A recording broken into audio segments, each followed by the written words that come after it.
Paano po ba pipili ng tamang leaders sa darating na halalan? Alam mo ba yung punong-puno ka ng pag-asa?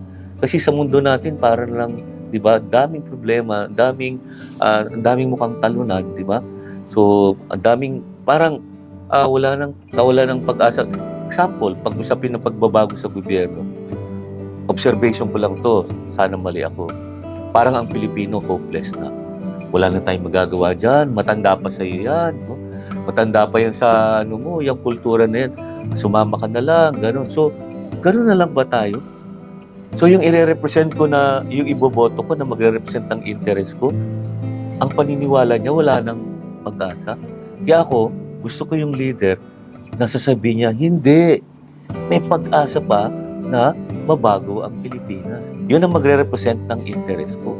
May pag-asa pa na baguhin ang maling pamamaraan, maling pamamalakad, o matanggal ang korupsyon sa Pilipinas at paunlarin ang ating ang edukasyon sector, ang ating seguridad, ang ating ekonomiya at ang kultura natin bilang isang Pilipino na nakaangkla sa Christian values. Kasi 86 to 90% sa atin ay naniniwala sa Kristiyanong pananampalataya. So yun, ulitin ko lang, nirerespeto ko ang interest ng bawat. Nirerespeto ko yung interest ko at sa pagboto ko, gusto ko ma-represent yung interest ko.